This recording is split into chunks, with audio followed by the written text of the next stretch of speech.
So my name is Tylese Dorsey Patros.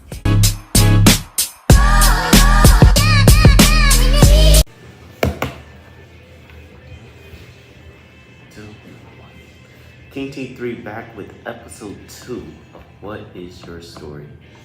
Today's guest, please introduce yourself. Hey, I'm Omar Hussain. I'm the new principal at Roth Junior High. Let's go.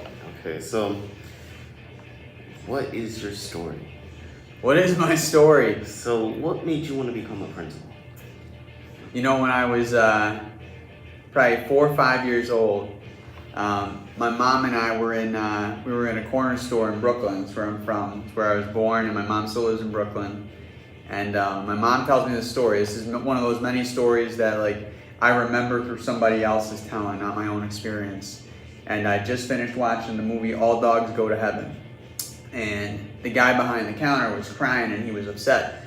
And I asked the gentleman, because I was a kid, innocent, I asked him, what are you crying about? And he said, his mom had died. And I wasn't trying to be insensitive or anything. As a kid, I was generalizing. And I went behind the counter, I held his hand, and I said, it's okay. All dogs go to heaven. Your mommy's in heaven. Because at that point in my life, I'm just thinking to myself, I want to make other human beings feel good and feel happy. Specific to wanting to be a principal or wanting to be a building leader, I get to have an impact on hundreds of students and families every single day that I do my job well. And I love it. As a classroom teacher, I was able to have that impact and that relationship with 125 kids a year. And as a building leader, it's been more. And one of the other pieces that I get to do as a building leader in relation to practicing kindness and taking care of human beings is a lot of the strategies and a lot of the practices that I found successful in connecting with families and students when I was a classroom teacher, I can now share with my colleagues, I can share with teachers, I can share with counselors, I can share with other adults whose passion and job it is to take care of young adults. Good question. Okay, another question. Growing up, did you have a struggle life or did you have a all right life? Like a normal life? Yeah. Well, normal is relative, right? So I'm not gonna qualify my life, if that's okay with you, as struggle or normal. I'll instead share a little bit. My dad is from Pakistan. My mom's from Puerto Rico. I was born and raised in Brooklyn, like I said. Anytime that we moved different apartments, I went to a different public school. So the only 3 consecutive years of schooling that I had in my life was 10th, 11th, and 12th grade. That's it. Other than that, different school for 9th grade, different school for 7th grade, different school for 2nd grade, so on and so forth. So for me, we moved around a lot. I had families who were kind of presenting a melting pot, if you will, within my household. And there were a lot of identity struggles that came with that. Do I fit in with my cousins on my Pakistani side, or do I fit in with cousins on my Puerto Rican side? Where do I fit in terms of the people that I was seeing in school, including with the teachers, the adults who were in the buildings? I will say that no matter what, school was a refuge for me. School felt like a safe haven. The adults took great care of me and my peers in the schools that I went to. That was always my perception and my feeling, including when I was, 3 years consecutive in Monroe-Woodbury School District outside of the New York City area in Orange County, New York. My parents were in various stages of separation when I was growing up.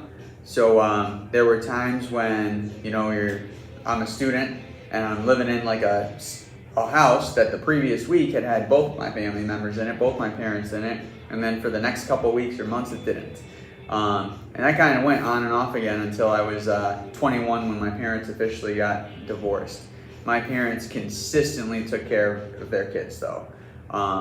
They made sure that our education was something that we viewed as the way out, the way to be successful, the way to have a stable life and to have a family of our own. I would say that in general, my life story is not necessarily linear. I don't know that it naturally fits into a struggle or a normal life, but that's just a little snapshot of it. Okay. Growing up, did you ever do any sports? I love baseball. Absolutely love baseball. I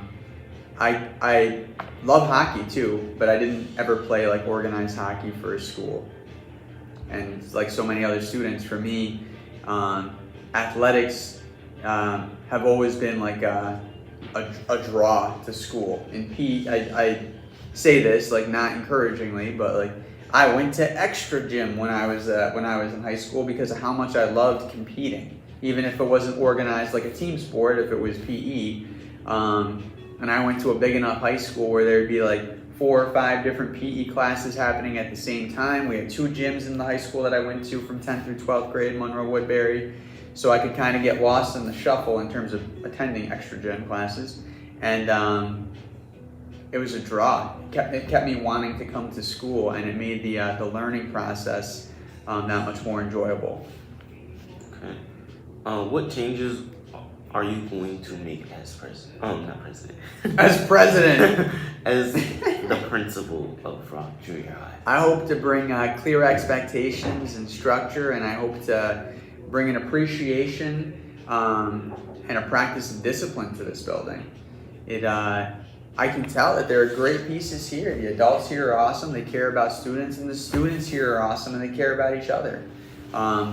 So if I'm clear in terms of my expectations and how I comport myself, how I handle myself, how I carry myself, if I'm clear with my staff, if I'm clear with my student body about how we treat each other, how we speak to each other, how we react to conflict and controversy, by modeling myself, then I think we can this year categorize and classify Roth Junior High School as a place of high expectations, as a place of positive discipline, and as a safe and fun place for students and staff alike to attend on a daily basis.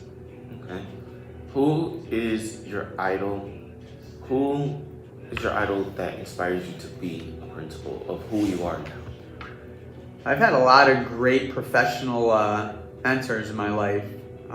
Every single one of my building principals, when I was an assistant principal and when I was a classroom teacher. You know, Jenny West, Paul Kessler, Jesse Hamilton, Becky Chanel, inspired me to take care of kids, to slow down when it comes to making decisions, to trust my gut, and to apologize and own it when I do something that I shouldn't have done. I also have mentors that I get to see every single day. You know, I'm so blessed because my wife is an educator. She's a school counselor. Without breaching confidentiality, when we talk about our days, when we talk about what it was like to be an educator, and on a Monday in September, we're able to relate at a level that I'm grateful to have. So in terms of just inspiring me to stay connected with kids, inspiring me to do the right thing by kids and families, and inspiring me to also make sure I'm taking care of my staff, those are just a few.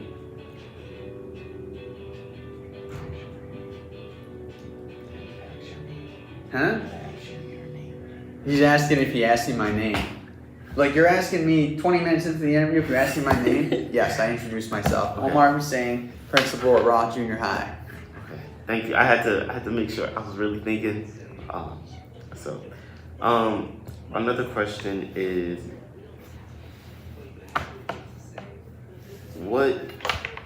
what's the most significant challenges you faced, and how did you overcome it?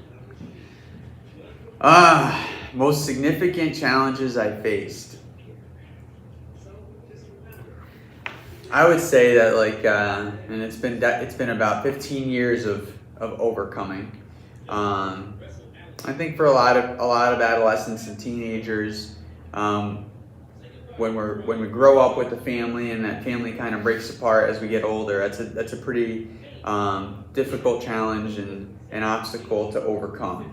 And I'm not proud of the way that I handled myself and some of the decisions and choices that I made when I was in my late teens and early 20s in relation to my parents and my parents getting a divorce, and a lot of the resentment and a lot of the ill feelings that I felt. And largely the challenges were internal. They were based on a dis-ease that I'd been feeling in terms of identity, a dis-ease that I've been feeling in terms of, you know, seeing the familiar, literally my family, go in different directions. And I left. Like I came up to the Rochester area. My wife is from Penfield, and I'd never been to Rochester like until I was 19, 20 years old. And I go back and I visit my mom as often as I possibly can in the New York City area. My dad now lives in Atlanta, so I see him, you know, once a year. That's about it, but we stay in touch. And over the past several years, I've been doing a lot of just, you know, kind of personal work to right some of the relationships that I haven't spent as much time taking care of in my life. And so in terms of challenges, I would say many of the challenges that I think that I faced in my life were, you know, within the four walls of my home, and kind of how those extended and how those four walls shaped and redefined and reimagined themselves throughout the course of my 38 years on this planet. Okay. Would you recommend anybody or any other staff that's in this school, or would you come back onto the show? You're asking, would I recommend you to interview somebody else? Yeah, like, would you recommend other people to come onto the show? Oh yeah, absolutely. Let's go. Get back onto the show. I got Timmy Worth here. You okay if I say your name? Yeah. I'm also King T3 also. King T3? Yes. Let's go with that. I got King T3 here. Alright, the question was, would I recommend Would anybody? you recommend other people to come back onto the show? Yes, absolutely. This is a phenomenal effort. I so appreciate your initiative and the fact that we're in the third week of the school year, and you've already interviewed, I believe, 3 of us, myself included, right? At least 3 of us.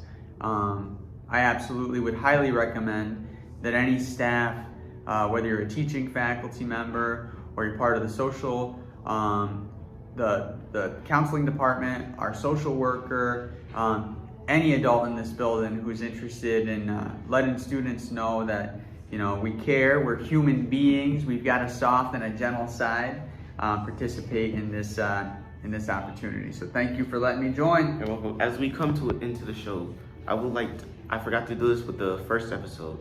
I want you to leave a message to the young people or the people that need a message.